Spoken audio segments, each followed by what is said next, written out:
disorder is, you're not wrong. Actually, it is because a dyslexic child easily find phonics difficult, very difficult. Do you understand? So these are some of the challenges for children. What about for adults? Now for adults, hey God, that means it's a long list. for adults, no. I will just summarize it. Okay. For adults, first and foremost, omission of sight words. Yes, adults will be reading, and you see them omitting those sight words. I do it, especially when I'm exhausted. Do you understand? Adults will be reading. They don't read except they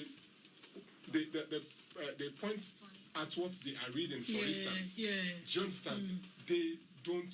They might not read like the typical learners read line to line correctly. Do you understand? They will have to point it and be sure because they don't have that brain for such. Do you understand? Yes, except they are well healthy and they are not stressful. They are not stressed rather. Do you understand? That is when they can do that. They wouldn't even do that like the typical learners. They will struggle and be conscious, very conscious of it while doing it. Unlike typical learners that will just carry the book, even when they did not learn how to do it, they can just read and read and read. But for the dyslexic adults, they tend to look at it well or point at it while doing it. And also, while they are reading, you see a word. For instance, let me give you one scenario. Myself, actually, very recently, a new month WhatsApp status of someone. The person was writing, "May the month of September be filled with kindness." Esther, guess what I read? May the month of September be filled with kidneys. Yes, it's funny, actually. Thank God I was the only one there. Yes, I took cognizance of this because I understand myself. I'm dyslexic and I know I'm dyslexic. When I read it, I started laughing. I was the only one. But I started laughing, seriously laughing. I said, wow, are you kidding? When adults go through this frequently, check yourself well. I have actually been in different places, and when I sensitize them, most of the adults will tell me, I was in Asokoro, I don't want to call the name of the place, and I was sensitizing the adult there. A woman came, a grandma, who is even living with the child that lives in Asokoro, you can imagine. And she's a lawyer. And she said, my son, do you know? She stood me for almost an hour. She said, do you know that everything you described, because I had enough time and I just identified everything. Do you know all the symptoms you listed? It's me. I am the symptom. I am an epitome of dyslexia, according to her word. Do you understand? So you could actually grow without knowing that you're dyslexic. Exactly. I mean, but that's what I'm telling you. That some of the things you're saying, I'm beginning to look at myself. I'm like, Esther. You have issues with coordination, for instance. Sequential stating of things. Stating things sequentially, like it must be this, before that. Dyslexics find it difficult to do it. Oh, Esther, it seems you are, because the way you're looking at me, I'm describing you, right? Oh, wonderful. Yeah. The spirit is moving. I'm seeing one of my types. Okay, so I'm going to hold Mr. Franklin down right now for us to go on a quick break. We'll be right back after the quick break. It is still a Women's Corner on Citizen 93.7 FM Abuja. Don't touch that down.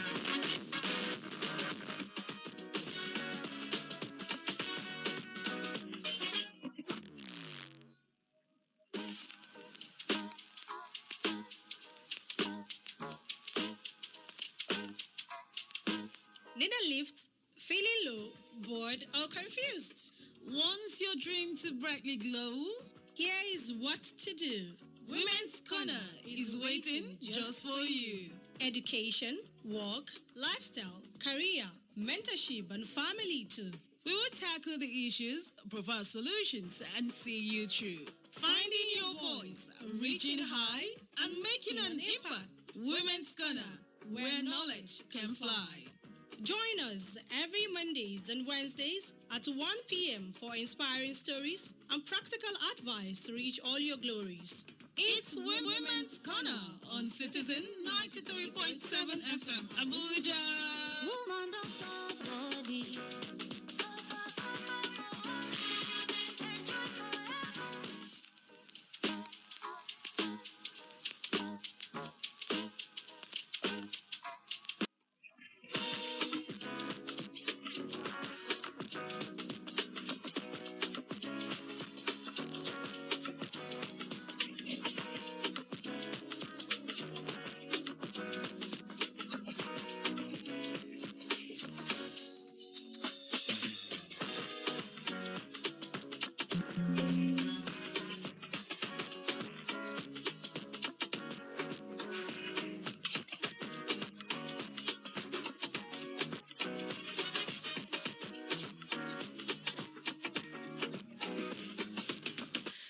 still Women's Corner on Citizen 93.7 FM Abuja, and today we're looking at something that is not frequently talked about, dyslexia.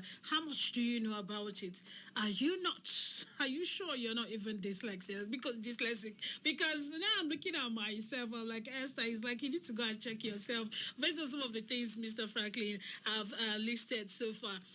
And it is a very important conversation we're having today, is building up knowledge and letting us see some of the things that we have knowingly or unknowingly ignored, thinking it's normal. We're an adult or in a child, it's a normal thing. But some of these things are not normal. Things you need to look into and make sure that you're not putting unnecessary pressure on a child or on yourself, and ways to seek help. And no other person could have done this better other than Mr. Franklin, or should I call him Mr. Dyslexia Clinic, as he is well known.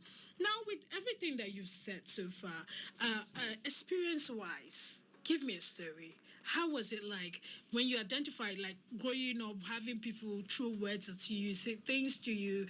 I have a friend of mine that, a few times ago, he has told me that, his child came home and talks about how the teacher said she's slow, you understand? And he has to go assuring her, motivating her, telling her she's the best. Now, that goes for parents that actually knows how to build up a child's self-esteem. Because there are still some parents that would say, yes, now you're very slow. How can you be wasting time with all your, There's not that level of bond between parents and a child. Some parents may not feel it when a child is complaining. So what's the experience like for you? Okay, I think earlier in this conversation, I talked about how I was called Mumu. Mm-hmm. In basic school while growing up. Yeah. I was actually Mumu, and I was called different names, but prominently, the more was Mumu. Yeah. Mumu. I remember we never knew what was wrong with us. Yeah. Yes. So Mubarak also had almost the same thing. The same thing like me. When they stigmatize you, the brilliant, in quotes, kids, dissociated themselves from us. You tend to have this friendship with your lights. You get. So that's what they say, birds of the same feather flocks together. God bless you. That is the point. So that was actually our experience then. So he was my very close friend then, Mubarak, and we had the same thing. Okay. But unfortunately, he probably there was nobody to motivate him, just like you said, Esther, at home. My mom was always there for me, while growing up. My mom was always calling, Casey, you too much. In fact, that was her slogan while growing up. That was something that was just something that gave me one super power strength. One superpower like that. Like, Casey, you too much was a mantra for me, like a song that was always singing in my brain, in my head. Even when I was going through those things in school, any little thing I did right, my mom was always there to encourage me. She was my help woman.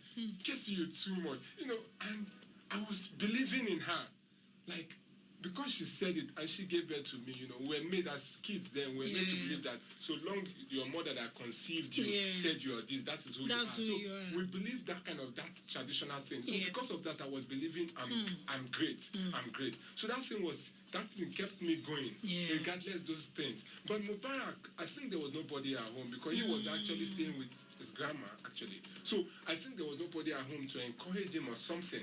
And that was how that thing got to him till he started moving with the wrong crowd. Yes, he became a cultist. Yes, but unfortunately, and this is why this foundation, Voice for this foundation, was established because of what happened to him. But when he realized this mistake, because he became a fashion designer.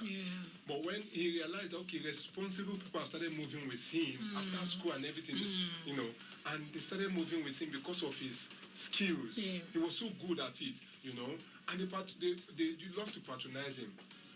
He wanted to say goodbye to those people. The same people he was trying to say goodbye to shot him at Fabi Street, Lassa Maja, Lagos State. November 2016. That was when they shot him at Fabi Street. So now, this guy became a fashion designer, a very creative one, so much in the whole of that environment. Do you understand? Now he discovered himself. He was able to identify that, okay, I might not be good with reading and writing, but this is who you are. This is my gift. Do you understand? So now it affected his life. though he joined Curtis and later they killed him. But the problem started from basic school. Yeah. Those things we actually went through, the stigmatization, the abuse and all that. Do you understand? Yes. And this boils down to, I want parents, in case you think I'm describing your child is not useless. In case you don't even know, it has been recorded that the greatest inventors in the history of the world, most of them were dyslexic, and some of them are still dyslexic. Yes. Thomas Edison, who invented the light bulb, was dyslexic. In fact, he was called adult, which, you understand? Yes, before the mother, Nelson Elliot, took him away from the school and started coaching him at home. The mother, yes, Nelson Elliot. And that was what led him to becoming one of the, in fact, he's the greatest inventor that invented the light bulb. Yes, Thomas Edison. Albert Einstein, the same thing. Richard Branson, the CEO of Virgin Atlantic, the richest, he was once the world's richest. Yes, Richard Branson. He's also dyslexic. He's alive. He talks about it. Yes, he's proud of it. He said it's dyslexia that made him who he is today, made him skillful. We have Tom Cruise, Mission Impossible actor. Yes, he's dyslexic. Kyra, dyslexic. In fact, research has it that the most the highest paid doing well in Hollywood today as we speak, most of them, 40% and above, are dyslexic. Tom Cruise, yes? Do you understand? So many of them, Tommy Hilfiger, the designer, was dyslexic. So we have so many great people, so why should I be ashamed of myself? Just for me to identify my strength. But the problem now is this in Africa. Do you know we have above 43 million Nigerians who are dyslexic? Oh, you wowed you. Yes, in every 5 kids, you are likely to find a dyslexic child. But unfortunately, people don't know what dyslexia is. I was in a school in Guaipa just a few days back. I was invited to come, enlighten, educate the teachers, and they don't even know what dyslexia is. They were just looking at me. And when I started listening, they started calling the kids' name. Oh, this one is like this, this one is like that. I said, and this, you can imagine what the kid might be going through in those schools. So that's why we are doing this. All right, thank you so much, Mr. Dyslexia Clinic. You can join us and give us your own contribution or experience about dyslexia. What have you learned? What would you like to learn from Mr. Dyslexia Clinic? Call me up on 090-3222-9797. Now that's 090-3222-9797. You can also call me. Send me a message on WhatsApp or 8182222205.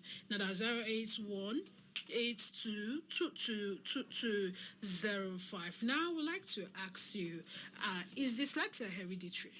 Can it be inherited from a child, from parents to grandparents, great-grandparents to children, or it just comes? Okay. Yeah. Causes of dyslexia, let me put it that way, to help me broaden it a bit. Yes, dyslexia is hereditary. Okay. Yes, it is. If you're dyslexic, for instance, myself, I have above 45% chance of having a dyslexic child. Yes. There's a place I was in Kubwa presenting, and one of the persons I actually educated, came to meet me, and she was like, she's an adult, a mother of how many kids, and she was like, do you know that all these things you said is me? One. Then secondly, my kids, actually 2 of my children, have the same thing. So now it boils down to, it is actually hereditary. So you have, I think, above 45% chance of having a dyslexic child or children if you're dyslexic, Yes. So it's hereditary, and then dyslexia sometimes too could be caused with complications during pregnancy. When you have pregnancy, just like how complications could actually cause, autism and the rest. So it could actually cause dyslexia. Okay. Yes. So, All right, now we've talked a lot about dyslexia, even though we're still going back into that. But let's talk about Dyslexia Clinic. Okay. How long has Dyslexia Clinic been in operation? What motivated you, and what is your experience so far in it? Okay, Dyslexia Clinic.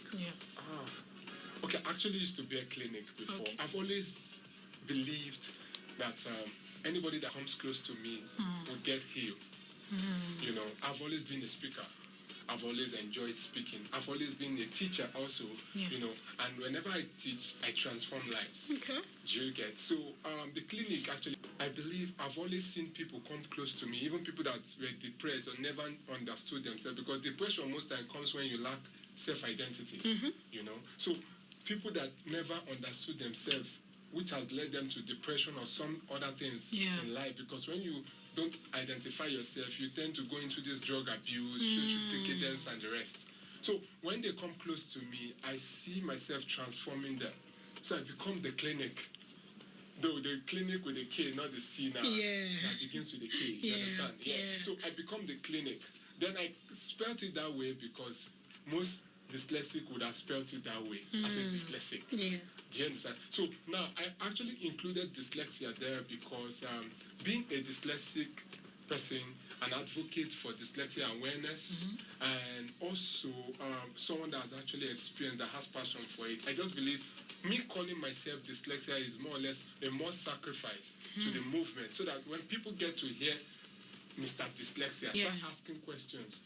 What is dyslexia and why are you being dyslexia? They will be inquisitive enough to go make research themselves. Okay, and then let's talk about the voice of the Voice of Dyslexia Foundation. The Voice for Dyslexia. This Voice for Dyslexia Foundation. Tell us about the foundation. Okay. I've actually been in this advocacy for long. I never saw it as something I would begin formally. Okay. While I was serving in Abeokuta, for instance, I actually had, I was talking about dyslexia. I even published a book then, Family Connect.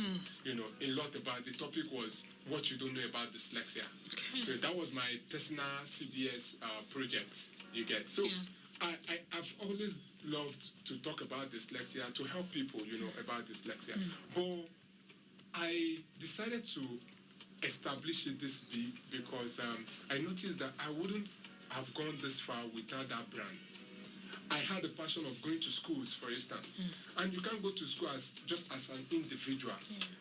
When there is no package, let me use the word packaging. If you don't have that good package, your name, it doesn't have a brand, you wouldn't have that access to people. And besides, I'm also planning on, for instance, working with the Federal Ministry of Education, so I could have unlimited access to all the schools in the Federation.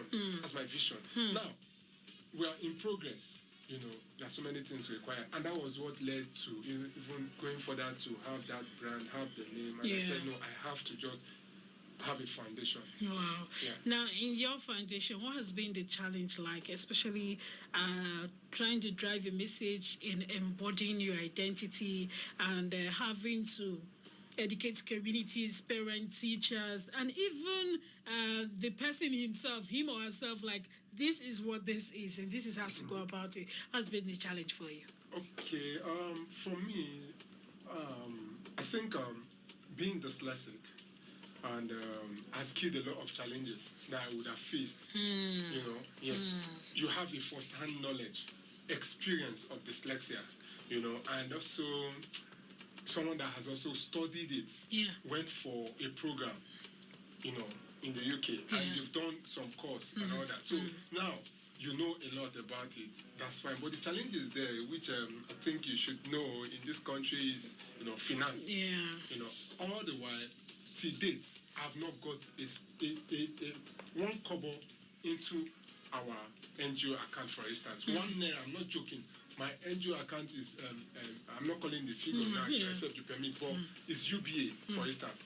I have not got 1 naira. I could give you later, you go and, you know, find out. Not one figure, nothing in the account. I've been the one funding everything. We go to places. If I tell you, we've covered almost everywhere in Abuja here. You know why? Because we actually partner with Unilag Alumni Association. Okay. Abuja branch. Yes, in terms of having access, because when you come with that, they give you access. We are partnering with CMO, Catholic Men Organization of Nigeria. Catholic Faith. You know, I have access to this Catholic Men Organization, for instance. In different parishes, we go there to sensitize them. Now we have partnership with CWO, just to have access. That's Catholic Women Organization of Nigeria, Abuja Archdiocese. Just to have access to people where we can have parents. Yeah. Do you understand? Initially, we were writing to schools. But because, for instance, I've not... then I never knew, or rather, I never knew about foundation. I was just passionate about sharing the message. I was writing as an individual, for instance, to so many schools. I spent money printing and all that. They didn't call me. Of course. Do you understand? Yeah. But now, some schools have started calling. You understand? Because I've been going places. You're standing under umbrellas, organizations that is known and everything. So that is why we are partnering with them to have access to more people. I'm just passionate about having. But the challenge so far has just been fun. Yeah. People working for me, for instance, that have been assisting me. When we go out like that, definitely you take care of them. You do. Everything has been on me. So that, I think the basic thing here is, the challenge here is just, one, having access to more people. If I could have access to more people, I don't mind. I've removed even my last savings for this. I don't mind even going to go there and do what I need to do to sensitize. Wow. Yes. Well, our time have so far been spent, but we're still going to keep having the foundation because I believe that sensitization and knowledge on dyslexia can never stop.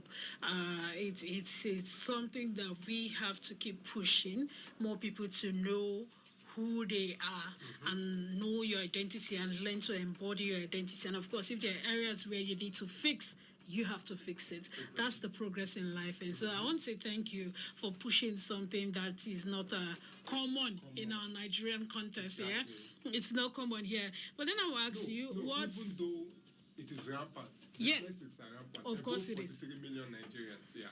Yeah, no, I get that statistics that you gave, but even as it's rampant, like, not many people talk about it, especially for people that are experiencing it. Now, it's a different thing, like you said, when you read and get knowledge about speaking about a particular disease, illness, or body, and then it's different when you yourself experience it. I feel like your story is different when you are experienced in that particular space, more than a person that goes, you can have A1 in whatever it is that you're reading about it. But if you've not really experienced it, I don't think you can tell the story as much as the person. So that's why I say thank you for being one of the few. Now, what advice would you give to parents, teachers, communities, and even those that are dyslexic but do not know that they are? What advice will you give them? First and foremost, be patient. Kids are wonderful people. There's this word that says that kids are clean slates. They come like they are so empty, and whatever you put in, you get. Kids are wonderful people, and you just need to be patient with them. They learn. There are some very slow learners. You might think you're teaching them. I think you've seen on the social media, I think 3 years ago, where the assistant teacher was recording the main teacher beating a child. I don't know if you saw that thing. I saw it. Thank you. It was, I was so infuriated. I took it personal. Do you understand? That I never saw the woman. I took it personal because it took me back. Yes. Do you understand? So they need to be patient with these kids. These kids might not, they are not adults. Do you understand? They are not adults. And also allow them to play. See, this is the best way kids learn. They learn to play. They learn to be involved. They don't learn while sitting easily. No, not all kids. It might just be 2% out of the whole kid that love to sit and learn. But most kids are just meant to play and learn. Yeah. That is how they learn best. That's why I wouldn't have been this. Of course, are you not surprised that I told you that I couldn't talk as TH4? Yeah. Now, even when I couldn't talk, when I started talking, it wasn't clear. I was calling champion Yampong. Instead of me to say I will follow you, I was saying I will toto you. Yeah. I will toto you go Yampong. How did it happen? My aunt then used to take my elder brother to Champion newspaper. Yeah. Maybe because I couldn't talk then, she wasn't taking me. Yeah. Which I was even the one in need of it. I was supposed to go outside, I can engage with people. Yeah. She wasn't taking me. And one day I got so infuriated, I was so frustrated. It has eaten so deep, and out of frustration, I told Anton Dona. Her name is Anton Dona. Yeah. So I said, Anton Dona, you, Ike is my elder brother's name. You, Ike, every day, Yampon. Today, I will toto you go.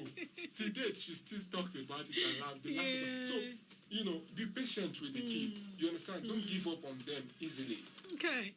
All right. right, thank you. So we have a message that says, "Good afternoon, Women's Corner. I hope Aisha is doing well as she is not in the studio today." She is. It's a great discussion you are having too. I just want to say kudos to him and his team for the effort and achievement so far. Great jobs. Thank you so much, your name is Oga. Thank you for your message. Indeed, kudos to you and your team for driving a message that is very, very important. And I hope we'll get to see you again in the studio to give, because I feel like this conversation, we have not gotten to the middle of it. We haven't. But we're time limited, so of course we'll have to draft in again for more conversations on this, because right now I'm doubting myself. And also, I know there are a lot of people are like me right now. Of course. Yeah. I also need to let your audience know we are having a program. We usually have programs. Okay. Yeah, and one of them is this one coming up on October 18th. Okay. 18th of October at Jabi Lake Park. 18th of October. Yeah, 18th Jabi on Lake a Saturday, Jabi Lake Park, Jabi, Abuja. Okay. Yeah, 18th of October on a Saturday. It's called National Dyslexia Awareness Carnival. That's the shirt I'm actually putting on. Oh, yeah, National I see. Dyslexia Awareness Carnival. All yeah. right. So Okay. they are all welcome. It's a free program for everyone. But sponsorship is also allowed. Of because course. It's just me, but God has been helping. All right. Thank you so much for tuning in today, and thank you for coming in and sharing this awareness. You're welcome. And this is encouraging everyone to step out to Jabi Lake Park, right? That's the Jabi Park we all know. If you grew up in Abuja, you know school at Jabi Primary School. Wow. Abuja children. So Jabi Lake Park now, you go there on the 18th of October and get more awareness, get exercise, National and of Dyslexia. course be a part of Dyslexia campaign. It's very, very important. My name is S. Thank you to Mr. Chiaka Kelechi Franklin, aka the one and only Mr. Dyslexia Clinic. Thank you for being a part of the show. You're welcome, Esther. Thank you for coming, and thank you for pushing the having me. message. Thank Thank you you. so much. All right, Abuja, I want to say to every parent listening, your child is not lazy. Your child is not stubborn. You just need a little more patience and encouragement. Remember, the words that you use on your child will stay with them for a lifetime.